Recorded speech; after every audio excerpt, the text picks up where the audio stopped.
Hi, my name is Samantha Lazalde, and I'm a reporter from Marin Buzz Weekly, and I'm today with Brandis Friedman from WTTW News. Very nice to meet you. Very You as well. nice today. A little background information on Friedman. Brandis Friedman is a co-anchor and correspondent for Chicago Tonight. Friedman came to WTTW in 2013 from WBBM News Radio, where she was an anchor and reporter. She has also worked as a special projects producer and fill-in reporter for WJLA TV and ABC7 in Washington, D.C., as deputy communications House Committee on Science and Technology, and is a reporter for the NBC affiliates in Little Rock, Arkansas, and Wichita Falls, Texas. Friedman grew up in Vicksburg, Mississippi, graduated from Dillard University in New Orleans, and received her master's degree from the Journalism School at Columbia University in New York. She has also earned 3 regional Emmy Awards during her time in Washington, D.C. So, first question. You grew up in Mississippi, graduated from New Orleans, and you received your master's in New York. What about Chicago has made you stay?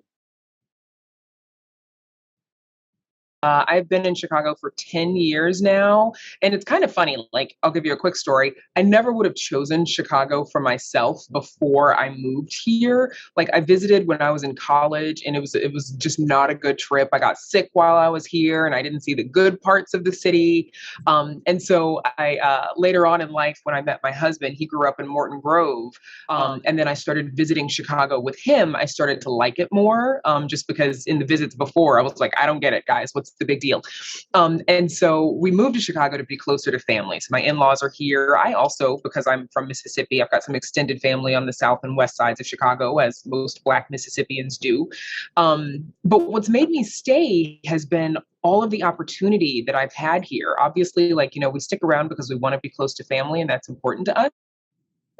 But Chicago has been so good to me. Like the number of opportunities that I've had, professionally in Chicago, I would not have had anywhere else. The job that I have today, I wouldn't have anywhere else. Some of the stories that I've had the chance to tell and the people that I've had to meet, all of that is what makes me stay here. I don't really see myself going anywhere else anytime soon. And on the topic of family, you're married with children and a demanding career. How do you manage your time and obligations? Not very well. Um, I don't know is the answer to that question. Because I'm the only person in the newsroom who has small children. Other people have kids, but a lot of them are older and a lot more self-sufficient, or grown and out of the house entirely. So I'm the only one here with small kids, and it's a juggle. Like obviously my husband and I have to work together a lot to figure out who's doing what, for which kid. That day, I was just texting my au pair because we think the little one has a fever, and so I have to be able to do a lot of things at once, right? So I spend some time at work. Maybe I'm doing something for a kid, but then when I'm at home, sometimes I'm doing something for work, like responding to an email or a quick phone call, or getting ideas, a story idea, and I'll jot that down really quick and then move back to my life. So I'm not sure if it's good that I do both things in both places, because some families manage to separate the two. Most of them don't. Um, and so it's a juggle every day. Like people are always like, I don't know how she does it. I don't know how I do it either, other than to keep doing it. Yeah. Yeah. And I've also read that before journalism, you considered becoming a professional dancer.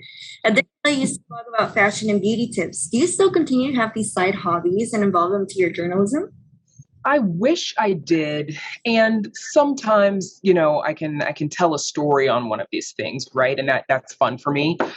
So sometimes I'll get to cover a dance story, and those are some of my favorite stories to cover. Like I've interviewed Misty Copeland a couple of times when she's come to town. And a few weeks ago or late last year, I did a story on the relaunch of Fashion Fair. So that's a makeup story. So that was a lot of fun to do that one.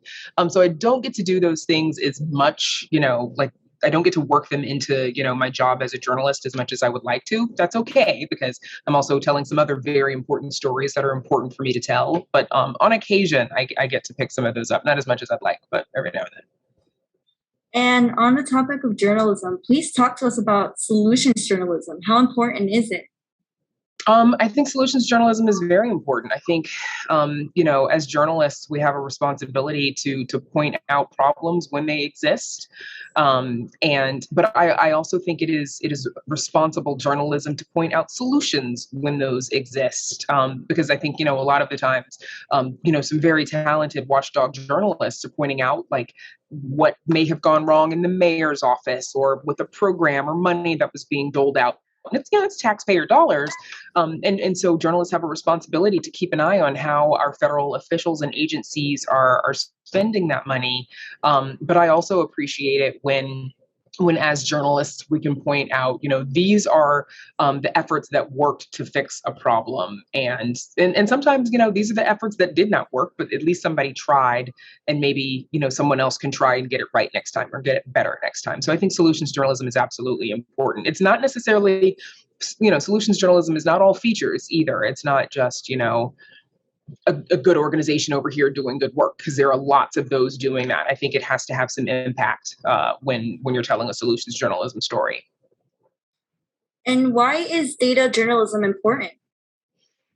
Data journalism is important. It is the one kind of journalism I'm not very good at, and I wish I knew more about it. Data journalism is important, and there are a lot of very talented data journalists in Chicago who do this work. But I think numbers bring the story home for people. If you can show that this percentage of students were impacted by this compared to this percentage were impacted by that, I think it's important to show. That's how we know that there's been a disproportionate impact between the Black and Latino communities versus the white community with regards to COVID-19 and to vaccinations and all that data journalism. It shows us where our problems are. So it's very important as well. And in your opinion, what place does social media have in journalism, if any? That's tricky, right? I'm not that good at social media. Again, I've got some colleagues who are great at it. And it is a fast and I won't say easy, but it is a fast way of disseminating information and having a conversation with the public.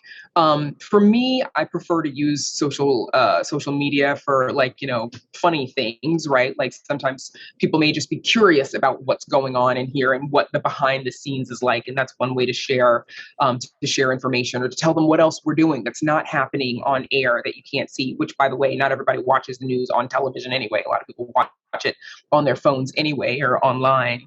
And so I think it depends on how you use it, but I think we all absolutely have a responsibility to be sure that we're accurate when we're sharing information on social media. I've made a mistake with a tweet before and everybody got mad at me. And so I think we all have to be very careful about it.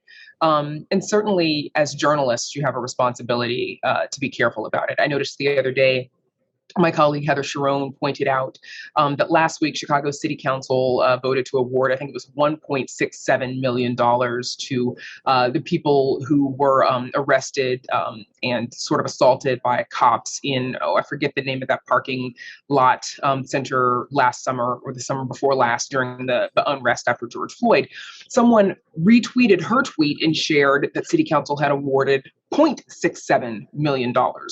There's a big difference between $1.67 million and 0.67. About $1 million is the difference. And so Heather responded to that person, corrected it, and said, I urge you to delete that tweet because that information is incorrect and someone's going to come away with the wrong idea. And so even she had to call someone out on using her information incorrectly. And it ends up being a lot of responsibility.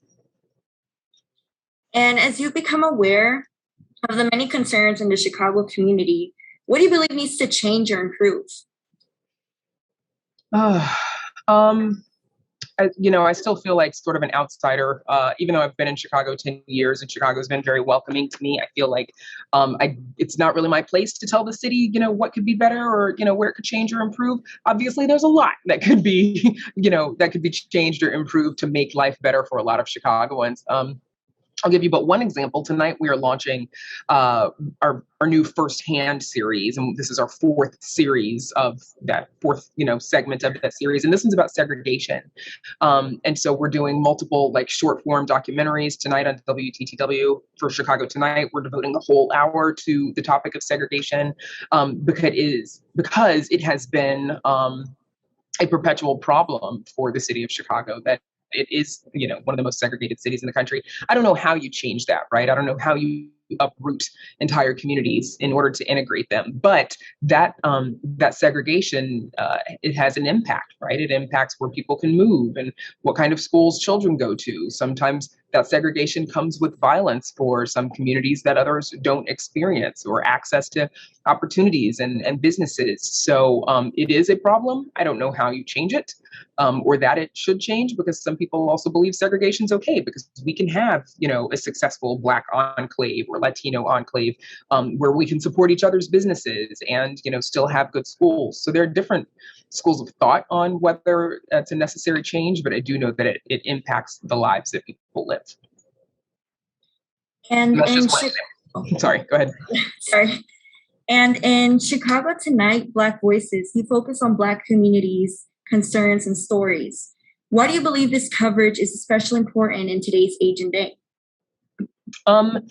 So when we launched these, it was, I guess, about a year and a half ago, is when we launched the Voices shows, both Black Voices and Latino Voices. And, at the time, we knew that we were covering Black and Latino stories, but we also knew that we could be covering them more. I mean, Blacks and Latinos make up, Blacks almost a third and Latinos a little more than a third of Chicago. So they're not minorities, which is a word that I don't like. And so I think when you looked at everything that was happening in summer of 2020, it was obvious that there were communities of people who felt like their voices weren't being heard. So they got really loud. And so it was important for us to have a place where those voices are heard with regularity, and that we are constantly telling stories about those two communities. And it's not all concerning stuff. Sometimes we tell stories about successes as well. And Black book authors, and just different ways to look at these communities outside the lens that they are often looked through. So that, and it's important because these are Chicago stories. They're not just Black stories or just Latino stories. They're Chicago stories.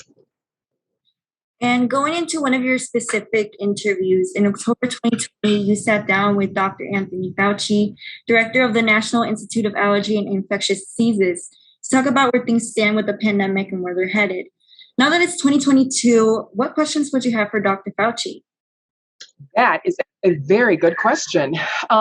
So, I would ask him, a number of things, right? I would ask him how things are different for him now compared to when we spoke before, because at the time, President Trump was still in the White House. We have a new president now. And so I would ask him how his life and how his job are different today compared to where they were then, not only because of, who his boss is and who his boss was, but also because we're at a different place in the pandemic. At the time, he made some predictions that were not wrong, but things kept changing, right? Like he thought, in a year from now at the time, so he thought like fall 2021, we were expecting maybe we'd get back to some sort of normal, because we knew that the vaccine was coming, but we did not know that the Delta variant was coming. We did not know that so many people would resist the vaccine. We didn't know that Omicron was coming. So I would ask him, how he reflects on all that time and why we're still in this pandemic. Everybody wants to know when we think it's going to be over. Is it right to start lifting all of these mask mandates that a lot of states are starting to lift, and why that's happening? So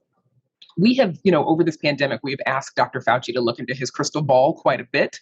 I would probably ask him to do that again, but I'd also ask him, how he feels about that and how he feels about, sort of making those predictions. And he makes them based on the science, right? He's a man of science. So, and that's where all of that comes from. But I'm curious about that. I would ask him if he's had a day off, because I remember coming away from that interview. That was one of the questions that I asked him at the time about how his life had changed, how the pandemic had made him different. And he said he hadn't had a day off at that time. And I knew, obviously, that he was telling the truth, that when would the top doctor in the country get a day off during the pandemic? And so I'd ask him if he's had some days off and what he's done with them. Additionally, Dr. Fauci said as we get into the third or fourth quarter of 2021, there will be a gradual relaxing of the public health restrictions. Now that we're in 2022, what are you reporting? So, we're reporting, some of what you just said. We know that the governor is lifting the statewide mask mandate February 28th. Which is in less than a week from today. There's been a lot of back and forth about school mask mandates and it's gotten confusing. So right now it looks like there are some schools that are making the recommendation, some schools that are requiring it, some schools that are just letting the mask go altogether, depending on what school district you're in. Chicago, because of their agreement with the teachers union, they're going to continue to wear the masks.